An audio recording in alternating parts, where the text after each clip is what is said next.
When the Philadelphia Eagles were up 34-0 in Super Bowl 59, that's when I was pretty certain, not entirely certain, but pretty certain the Kansas City Chiefs would not three-peat. They've hurt me so many times. Had they accomplished that rarity, they would have been the only NFL team in the Super Bowl era to win 3 championships in a row. It is one of the most difficult honors to achieve as a team. And the larger the team is, the harder championship consistency is to execute. Today, I want to tell you the reasons why I believe we will never, ever see an NFL team three-peat. Beyond the fact that our existence seems to be put in jeopardy every single day as a human species. I will never say never. But I'm ignoring Sir Bieber and saying never. If the 2024 Chiefs couldn't finish the job, no NFL team ever will. As I present those arguments, we will look to some NFL teams who got close, also failed, and some of the teams in other sports who have obtained the insane accomplishment of winning 3 championships in a row. There will never be an NFL three-peat, and you're about to find out why here on That's Good Sports.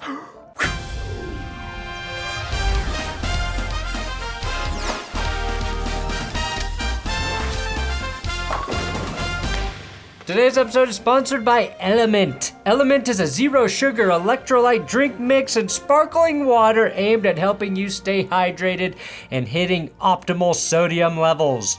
It should not be used to fill the football void we're all suffering through until next September. Each Element pack has a perfect dose of electrolytes, free of sugar, artificial colors, all of the stuff you don't want in your body. Now, I stopped drinking quote-unquote sports drinks over a decade ago because of that. If you're an active person who tries to add electrolytes into your recovery routine, I recommend Element. If you are not an active person, get off your butt. But I still recommend it. I've been hitting my exercise bike pretty hard this winter. So hard I'm sweating my buns off in my freezing cold basement. So every time I ride, even indoors, I've got a bottle of Element to drink to replenish all of those fluids that make my body glisten like a Greek god. If Greek gods needed to spin to stay fit. You can try all of the flavors when you get your free Element sample pack with any purchase with my link and only through my link below, drinkelement.com/TGS. Raspberry's been giving chili mango a run for its money this month, if I'm being honest. Again, you only get the free sample pack with my link below, and that's for new or current customers. You can try Element risk-free, and if you don't like it, they will refund your order, no questions asked.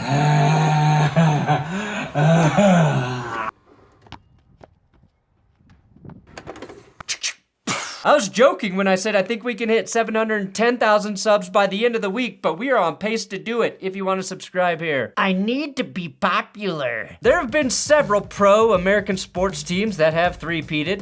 The Lakers, the Bulls twice in the same decade, the Yankees, Athletics, the Islanders, the Canadiens, the Maple Leafs, and in the WNBA, the Comets. There are others, but you start to go too far back into time when leagues were segregated and there were like 6 teams and most players had other full-time jobs like fighting in wars and working in the mines.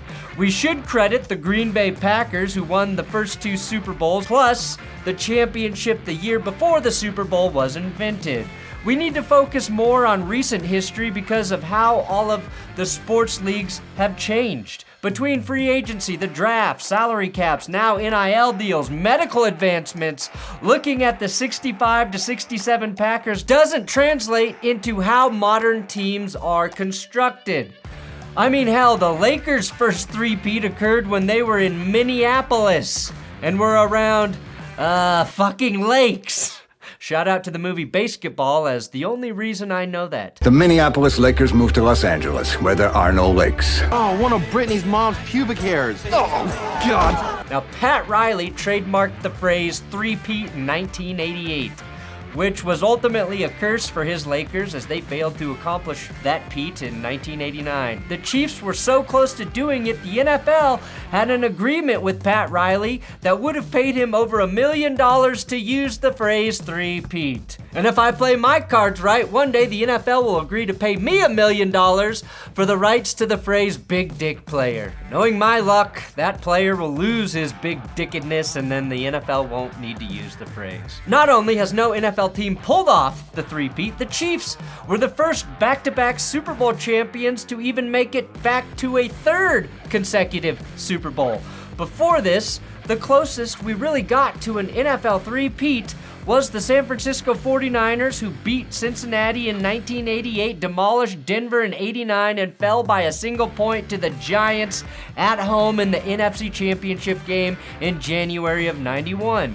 The Dallas Cowboys were primed to three-peat following back-to-back Super Bowl wins in 1992 and 1993, but ego and hubris at a level I don't think has been repeated in the NFL destroyed their chances. They had the roster from top to bottom. They were built to win. But team owner Jerry Jones fired head coach Jimmy Johnson because Jimmy was getting too much credit for the Cowboys' success. If you want to know more about the 90s Cowboys, we did a great video about them here. Jerry Jones is the shining example of the unpredictable human element that can deny a three-peat. Firing a back-to-back champion head coach is the worst decision made in NFL history next to trading for Deshaun Watson, who, by the way, would have been a perfect fit for the 90s Cowboys. Jerry Jones essentially paid off his mortgage and then lit his house on fire for no fucking reason. Even after firing the head coach, the Cowboys still made it all the way back to the conference championship game, falling to the 49ers, who went on to assault the San Diego Chargers 49-26 in the Super Bowl. Knowing Dallas went on to win the Super Bowl the following season, despite no real help from their head coach Barry Switzer, we can probably actually thank Jerry Jones for saving all of us from the only NFL team who could have legitimately won 4 in a row. Jerry committed the ultimate sin. He got rid of the head coach, second only to QB in the holy trinity of NFL dominance. Quarterback, head coach, great defense. Because a great quarterback makes your offense good. I do think there's a decent chance we see another NBA three-peat, maybe one in the MLB or perhaps the NHL. The NBA is the easiest league to three-peat in. It's just math. NBA rosters are smaller than all of the other major US sports. Therefore, if you have the core pieces, building around them or replacing role players is much easier. You don't need to know anything about sports to understand that managing a 5 to 18-man NBA roster is more feasible than a 53-man NFL roster. And just needing 2 to 3 star players to win in the NBA, a lot easier than needing... How many fucking stars do you even need on an NFL team? It's too many. You need too many good players. The Los Angeles Lakers, ending in 2002, were the last professional American sports team to three-peat. Now, I emphasize American because I'm sure there are a handful of soccer clubs out there that have done it. The Lakers had a nearly unstoppable duo with Kobe and Shaq, plus legendary head coach Phil Jackson, who was there with the Bulls as well. LA got through some tough Western Conference teams and ran into some fairly easy Eastern Conference teams, as they didn't need 7 games to take out the Pacers, Sixers, or Nets.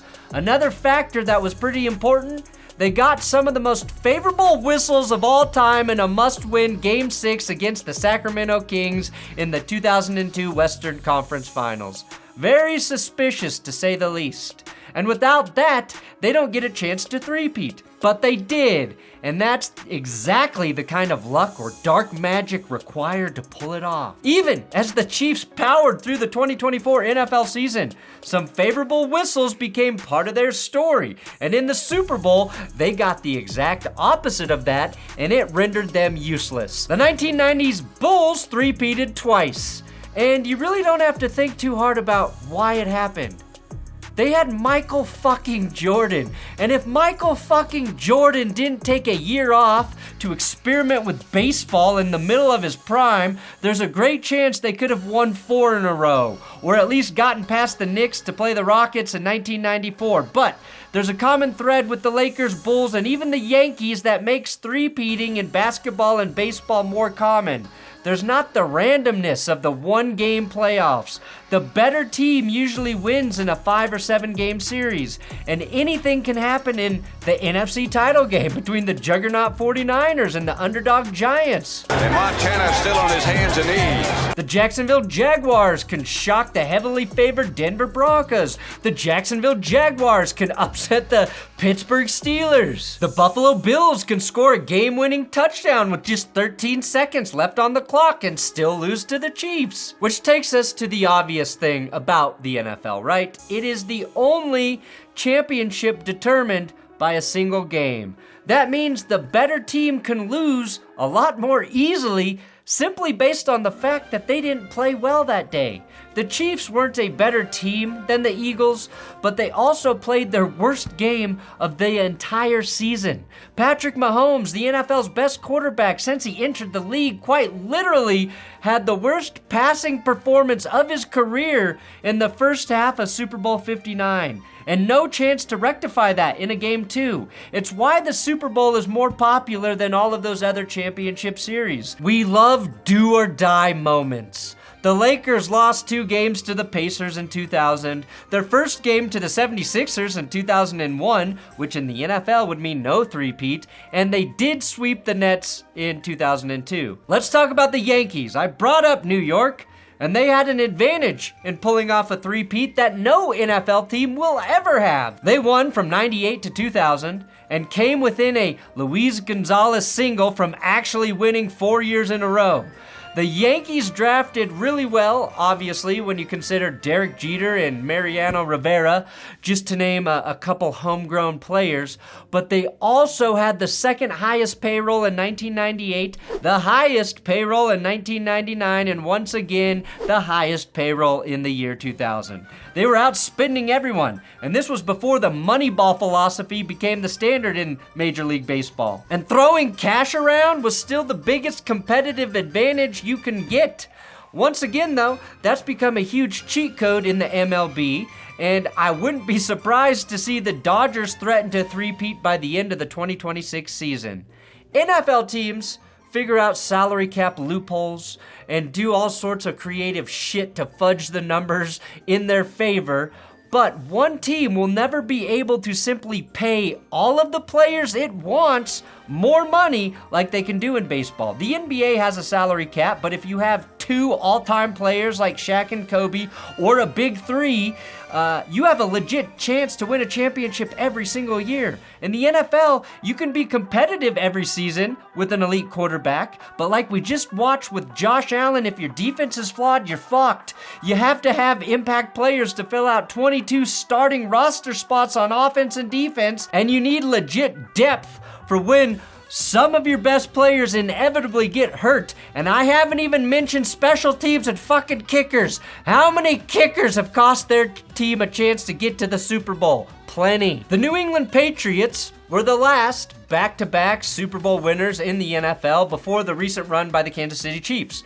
They collected trophies in 2003 and 2004, but ran into a mismatch in the playoffs when the Denver Broncos handled them 27-13 and Champ Bailey picked off Tom Brady on the goal line.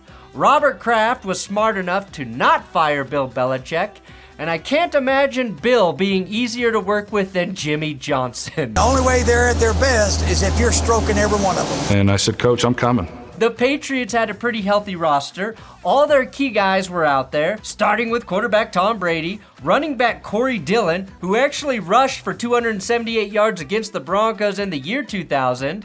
That was the most rushing yards in a game until Adrian Peterson broke that record years later. But they had him on the field. Deion Branch, Troy Brown, a stacked defense with Richard Seymour, Mike Vrabel, Vince Wills Fork, Asante Samuel, Teddy Bruschi, Willie McGinnis. They were primed. The problem? The NFL is designed to be more competitive than all other major U.S. sports. Every team that makes the playoffs has a legit chance to win. Again, the salary cap, but also the draft are great equalizers. The Patriots simply ran into a very good, recently reconstructed Denver Broncos team. Denver moved on from quarterback Brian Griese, bringing in Jake the Snake Plummer. They traded for Champ Bailey and got safety John Lynch in the building. Plus, head coach Mike Shanahan was always able to outcoach Bill Belichick, and the Patriots had to settle for winning 3 rings in 4 years. The 2024 Chiefs were in a better position than any team ever to three-peat, right? And they failed. To me, that's the biggest indicator that I may never witness a three-peater in NFL history. Patrick Mahomes is either first or second in almost all of the playoff statistical categories. He picked apart top-flight pass defenses in the postseason, going 3-0 against them, and he was on a 9-0 run through 3 consecutive postseasons. Most importantly, he was aided by a defense that was top 5 or top 10 in all key metrics. In the NFL though, even with all of those things, success is hard to maintain. It requires a very specific combination of things every single year to win a Super Bowl. Elite quarterback, great head coach, at least one great coordinator, a top 5 unit on offense or defense, and the lesser has to be close to a top 10 unit. Plus, you need to draft well every single year. The Eagles are a great example of how tough it is to sustain a championship roster and coaching staff while simultaneously doing the draft and handling turnover better than all the other teams in the league. Which brings us to the most unsung hero, which the Eagles have. The final thing, an elite NFL GM who is also allowed to spend money freely. After the Eagles lost the Super Bowl to the Chiefs at the conclusion of the 2022 season, both of their coordinators departed. Jonathan Gannon left for Arizona and Shane Steichen for Indianapolis. Their replacements were a major reason the Eagles collapsed in the second half of the 2023 NFL season. They were 10-1 and then lost 5 of their last 6 and got bounced by Baker Mayfield and the Buccaneers in the playoffs, falling 32-9. The 2024 season was a massive success for Philadelphia, and now, after winning the Super Bowl, they again have to replace their offensive coordinator, Kellen Moore, who is leaving to be the Saints head coach. That means quarterback Jalen Hurts is about to have his 4th OC in 4 straight years. They have a long list of key players with expiring contracts on their team. Zach Bond, Josh Sweat, Milton Williams, Mekhi Becton, Oren Burks, Isaiah Rodgers, Fred Johnson, and Kenneth Gainwell. The first 5 names I mentioned there are guys who were instrumental in Philly winning the Super Bowl. That scenario doesn't apply to just the Eagles. It applies to almost every team who wins the Super Bowl. I'm sure some of those guys will return to Philly. But the point is, the roster turnaround in the NFL is unlike the NBA, NHL, or MLB. That is why you need a general manager like Howie Roseman calling the shots for your team. The only way to mitigate a free agent exodus is to manipulate contracts by kicking cash down the road and drafting well so you can let some very good players go that you don't have to overpay because you already have their cheaper replacement on the roster. I did a video a year or 2 ago breaking down how insanely good the Eagles are at doing this very thing, and they have never been in a three-peat conversation. Although, I could be making a Why the Eagles Will Three-Peat video in February of 2026. Philly won the Super Bowl after their Hall of Fame center Jason Kelce retired because they had his replacement Cam Jurgens in the waiting. They outsmarted everyone by signing running back Saquon Barkley. Long-term success in the NFL is predicated on rebuilding your roster 2 to 3 years out.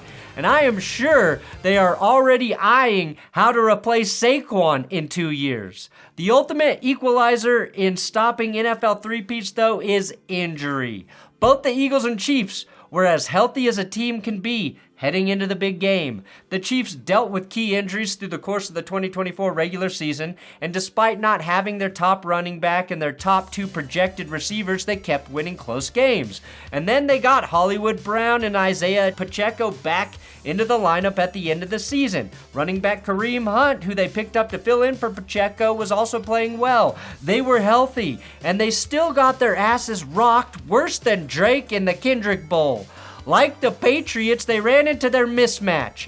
The Eagles' defensive line was constructed to dominate inferior offensive lines, and KC's biggest weakness for all of 2024 was their O-line, which is what cost them the Super Bowl against the Tampa Bay Buccaneers, which means they didn't learn from their greatest mistake. The Detroit Lions in 2024 were not on a pace for a three-peat. We know they've never even been to a fucking Super Bowl, but they are a tragic example of how injuries can completely derail an incredibly promising season. They look like the favorites to win the Super Bowl. They had the best offense in the NFL, which was ultimately betrayed by devastating injury after devastating injury to their defense. And without even getting to the Super Bowl, Detroit lost both of their coordinators. Coaching turnaround is wild in the NFL compared to other sports, and I think it contributes to teams taking a step back year to year. However, other teams have seen their three-peat hopes decimated by injury or retirement. The Denver Broncos won back-to-back Super Bowls in 1998 and 99, but quarterback John Elway then retired, and the catalyst for their offensive success, running back Terrell Davis tore up his knee trying to make a tackle on an interception thrown by replacement QB Brian Griese. Elway may have come back to try for a three-peat, but his body was falling apart. Hell, go back to the Steelers in 1976. They lost running back Franco Harris and Rocky Blair in the playoffs, which cost them a chance to get to a third Super Bowl in a row. Finally, and this might be the most important thing, you need some dumb fucking luck to be able to three-peat. The 2024 Chiefs simply ran out of luck, I think, after using it all up. KC navigated roster turnover, injuries, they drafted very well, they have the best quarterback and head coach duo in the league, a defensive coordinator locked in, a great defense, and they still failed. Even if you're the best team in the NFL for 3 straight years, you have to get lucky at some point or hope that someone doesn't get lucky against you. The Giants got a miraculous fumble in the 1990 title game, without which they don't play in the Super Bowl and beat the Bills. And if you're the Bills, you can go to 4 straight Super Bowls and not win a single one. The Patriots dynasty basically was kicked off by the tuck rule. It's not that you just need some luck to three-peat. In the NFL, you need some luck to get to and win the Super Bowl. You can blow a game in an NBA playoff series and still rebound from it a couple days later. Water finds its level in a long series, but in the NFL, there is no margin for error. The Chiefs were not a bounce of the ball away from winning that game, but if you play out that same matchup in a best-of-7 series, I doubt the Eagles beat them any worse than they did in that one-game winner-takes-all format. There were so many reasons the Chiefs could have pulled it off. They have the winningest playoff quarterback in NFL history with some of the best numbers in the postseason. Again, he had never lost in a dome, and he was 3-0 in the 3 games where he faced the #1 passing defense. None of that shit mattered, though. The only thing that mattered was that the Eagles had the recipe for beating Mahomes. Can you explain your famous meatball recipe? I can, but then I'd have to kill you. For beating all great quarterbacks, really, and that's to control the clock and get pressure without blitzing, which in a year where the top 6 blitzing teams were all in the playoffs is a rarity in and of itself. The Eagles owned the time of possession when it mattered and never had to send an extra rusher. Throw in a couple field-flipping interceptions, and that's the recipe for upsetting a back-to-back champion. Unfortunately, there is no real recipe for winning a three-peat in the NFL. Thanks for watching That's Good Sports. Please subscribe here on YouTube. Gotta keep subscribing or to the YouTube. They said they're gonna start pulling out fingernails. Yeah, they're gonna start pulling out fingernails.